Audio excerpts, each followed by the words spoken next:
At the end of the movie, Willy Wonka and the Chocolate Factory, Willy Wonka gives the chocolate factory to Charlie.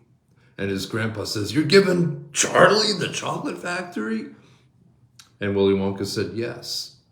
He said, "I thought about giving it to an adult, but then an adult would want to do things his way, not my way. And I decided a long time ago that I was going to find myself a child, a loving, honest child who I could teach all my chocolate making secrets and would do things my way." I think God is looking for honest, loving servants who will do things his way. And one thing I like about David in 2 Samuel chapter 4 and in different parts of 1 and 2 Samuel is that he's somebody who is a man after God's own heart, who wants to do things God's way. Now, we've been honest and open about the flaws and the mistakes that David has made through the years. But generally speaking, he does want to do things God's way. We'll see that even here in 2 Samuel 4. Let's pick up the action. 2 Samuel 4, verse 1.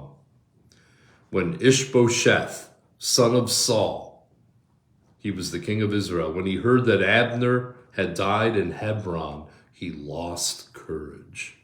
Now, Abner was the commander of Israel's army that had propped up Ishbosheth as the next king of Israel. Abner put him in there because he knew that he could be the power behind the throne, that he could control Ishbosheth. But now that the one who was the real power behind the throne was dead, Ishbosheth lost heart because all of his reliance and dependence was on man.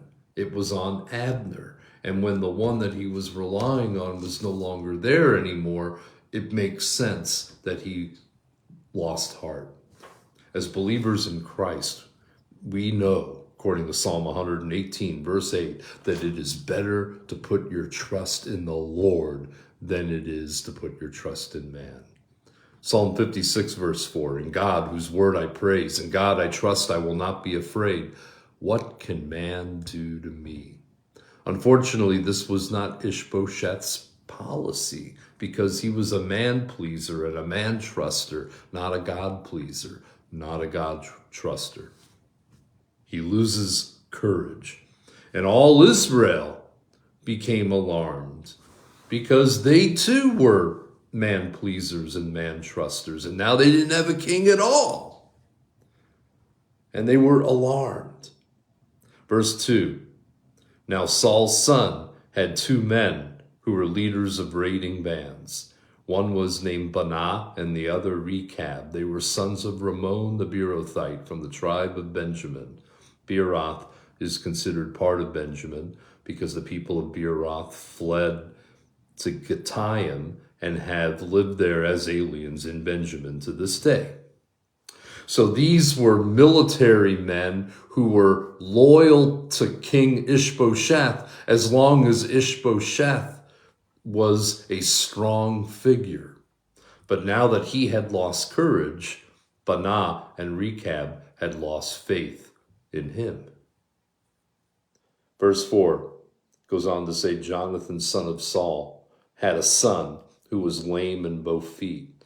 You know, how ironic that Ishbosheth was lame in spirit, and he also has a nephew who is lame physically. Jonathan, son of Saul's son, lame in both feet. He was 5 years old when the news about Saul and Jonathan came from Jezreel. His nurse picked him up and fled, but as she hurried to leave, he fell and became crippled. His name was Mephibosheth. So Jonathan died on Mount Gilboa with his father Saul, but he had a surviving son who was physically handicapped. And it's interesting that they chose to put him into the narrative here in 2 Samuel 4. He's going to show up again in a more prominent way when we get to 2 Samuel chapter 9.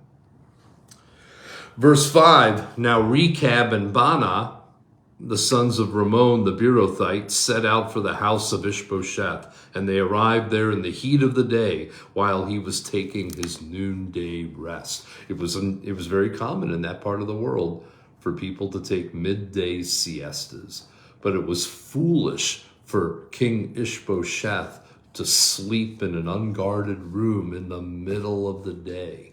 It shows his sloth, it shows his sluggishness, it shows his lack of wisdom in realizing that he needs to have protection around him, especially since the guy who was responsible for getting him that job to begin with is now dead.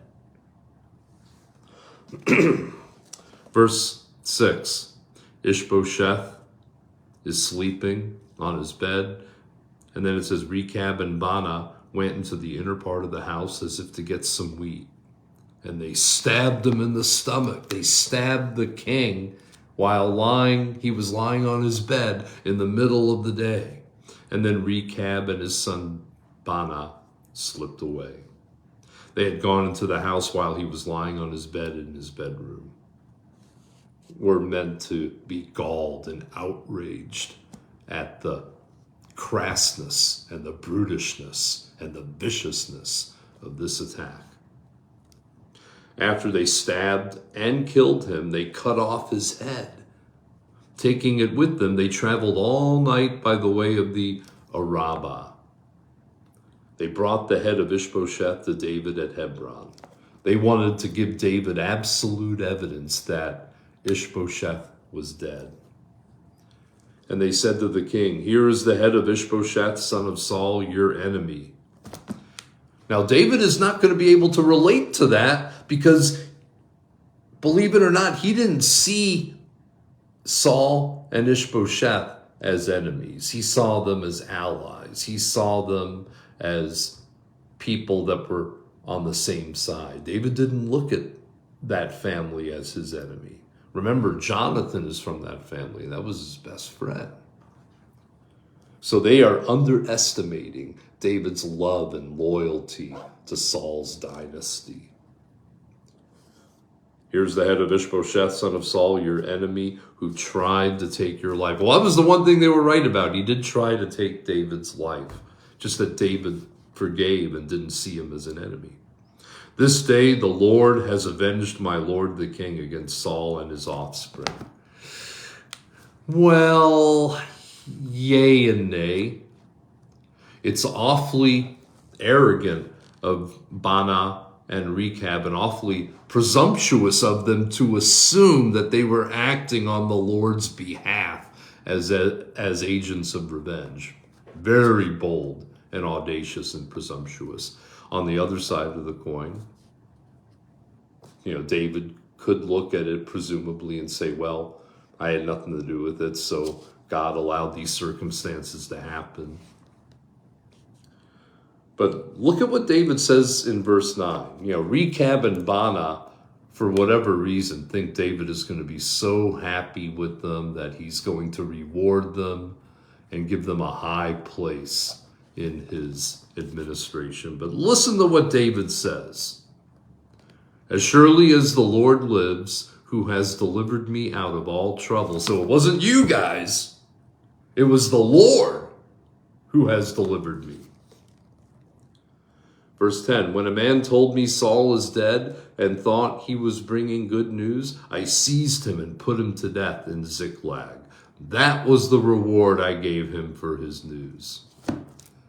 Now, Rechab and Baanah are a little bit nervous. You mean somebody else brought news that Saul was dead and David killed them for bringing the news? Oh my goodness, we're in trouble. Heart pounding.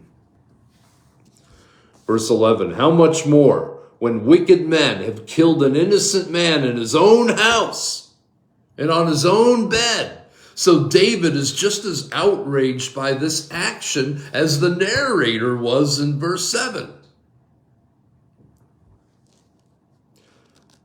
How much more should I not now demand his blood from your hand and rid the earth of you? Verse 12, David gave an order to his men, and they killed Rechab and Baanah. They cut off their hands and feet. Well, why'd they do that? Well, they cut off the hands because it was their hands that they used to stab and kill King Ishbosheth. And it was their feet that they used to carry the news to David. So that's why both the hands and the feet were amputated.